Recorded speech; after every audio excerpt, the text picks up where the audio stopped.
ராஜஸ்தான் சங்கத்தினுடைய தலைவர் சந்தோஷ் சார் உள்ளிட்ட அனைவருக்கும் மாலை வணக்கம். சாரி, ஒரு ப்ரெஸ் மீட் ஒன்று சென்னையில் வந்திருந்தேன், அதனால ஒரு 1/2 மணி நேரம் லேட் ஆயிடுச்சு. உங்களோடு இந்த நிகழ்வில் பங்கேற்பதில் மகிழ்ச்சி அடைகின்றேன். தேர்தல் களம் இன்னொரு 14 நாள் இருக்கு, எலெக்ஷன். ஆதரவு கேட்டு வந்திருக்கோம். வெறும் தேர்தலுக்காக மட்டும் ஆதரவு கேட்டு வந்த மாதிரி எடுத்துக்க வேண்டாம். தேர்தல் முடிந்து உங்களோடு சேர்ந்து பயணிக்கும். உங்களுடைய கோரிக்கைகளை கேட்டு நிச்சயமாக தமிழ்நாடு அரசு மாநில முதலமைச்சர்கள் நிறைவேற்றி தருவார்கள். நான் சந்தோஷத்தை கேட்டேன். அரசாங்கம் செய்ய வேண்டியதையும் சொல்லியிருக்கேன், நான் தனிப்பட்ட முறையில் செய்ய வேண்டியதையும் சொல்லியிருக்கேன். அதுக்கும் 2 வேலைக்கும் நிச்சயமா நாங்கள் செய்வோம் அப்படின்னு சொன்னேன். சொல்றேன்னு மட்டும் சொன்னாங்க.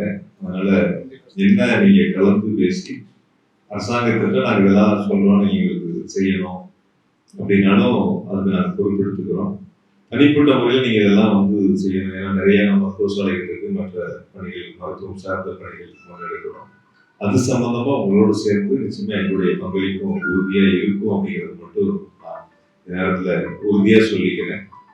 இன்றைக்கு எடுத்துக்கிட்டு போற இந்த பயணங்கள்ங்கிறது தொடர்ந்து நம்ம எடுத்துட்டு போகணும். ஆண்டுகள் பல கடந்தும் நம்முடைய உறவு முறைகள், நம்முடைய பயணங்கள் தொடர்ச்சியாக பயணிக்க வேண்டும் என்பது என்னுடைய ஆசை, என்னுடைய விருப்பம். அந்த வகையில் நம்முடைய அனைத்து நம்முடைய மக்கள் அனைவருமே ஒன்றுபட்டு இந்த தேர்தலில், கடந்த தேர்தலில் நீங்கள் ஒருவருக்கு இப்படி ஒரு முடிவு எடுத்திருக்கலாம். இந்த தேர்தலில் தனிப்பட்ட முறையில் நான் உங்களோடு கேட்டுக்கொள்வது, இது முறை எனக்கு முழு ஆதரவு கொடுங்க. அரசாங்கத்துக்கு, முதலமைச்சருக்கு முழு ஆதரவு கொடுங்க.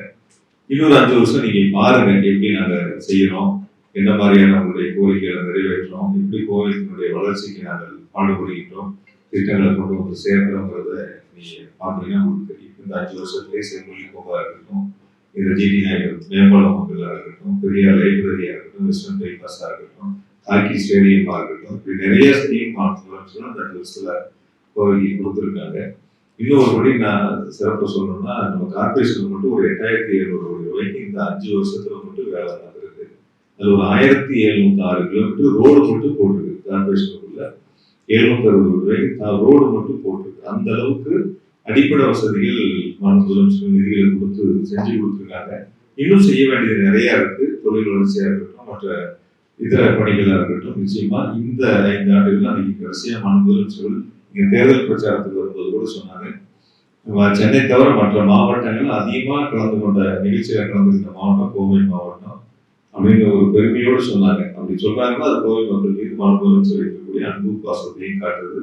அரசு அமைஞ்ச உடனே முதல் அரசு நிகழ்ச்சிக்கு கோயம்புத்தூருக்கு தான் வருவேன் அப்படிங்கிறதையும் அந்த உறுதியை சொல்லி, அரசு நிகழ்ச்சி முதல் நிகழ்ச்சிக்கு நான் கோவைக்கு வருவேன்னு முதலமைச்சர் சொல்றாங்கன்னா நிச்சயமா அந்த மக்கள் ஒரு ஆதரவை கொடுப்பாங்க, அது வெற்றியா இருக்கும் அப்படிங்கிற அந்த நம்பிக்கையை மாநில முதலமைச்சர்கள் சொல்லியிருக்காங்க. அந்த நம்பிக்கை நாம் சிறப்பு சேர்க்கக்கூடிய வகையில் நீங்கள் அனைவரும் நம்முடைய சங்கத்தின் மூலமாக ஒவ்வொரு இடத்திலும் சொல்லி இந்த தேர்தலில் உதயசூரியனுக்கு வாக்களிக்க வேண்டும் என்ற வேண்டுகோளை போது கேட்டுக்கொண்டு, நம்முடைய தலைவர் சொன்ன மாதிரி 5 வருஷம் எந்த இடர்பாடுகளும் இல்லை, எங்களால் உங்களுக்கு எந்த நெருக்கடிகளும் இல்லை, நெருக்குதலும் இல்லை. உங்களுக்கு உறவு முறைகளாக சகோதரர்களாக தான் நாங்கள் பயணித்திருக்கின்றோம். இனி வரக்கூடிய நாட்களிலும் ஆண்டுகளிலும் அப்படித்தான் பயணிப்போம். எங்களால உங்களுக்கு எந்த இடத்திலும் இருக்காது. அதனால எங்களால ஒரு ஆதரவுகள் தான் இருக்குமோ தவிர மாற்று சிந்தனைகளுக்கு எதற்கும் இடமில்லை. அரசாங்கத்தை பொறுத்த வரைக்கும் யாரு தவறு செஞ்சாலும் சரி, சிவராஜன் ஒரு தப்புனார்னா நடவடிக்கை எடுக்கிறாங்க தலைவர், நான் ஒரு தப்புனா நடவடிக்கை எடுக்கிறாங்க. அதனால இதுல மாறுபட்ட கருத்துக்கு இடம் இல்லை. முதலமைச்சருடைய கட்டுப்பாட்டுல கட்டுக்கோப்பா நாங்கள் எல்லாம் இருக்கோம், உங்களோட பயணிப்போம். இந்த தேர்தல் நீங்க முழு ஆதரவை கொடுங்கள். அதற்கு பிறகு 5 ஆண்டுகள் எங்களுடைய உழைப்பை பாருங்கள், அப்புறம் தொடர்ச்சியா நம்ம பயணிப்போம். இந்த சிறப்பு செய்திருக்கின்ற அத்துணை சங்கத்தினுடைய நிர்வாக மக்களுக்கு மனமார்ந்த நன்றி.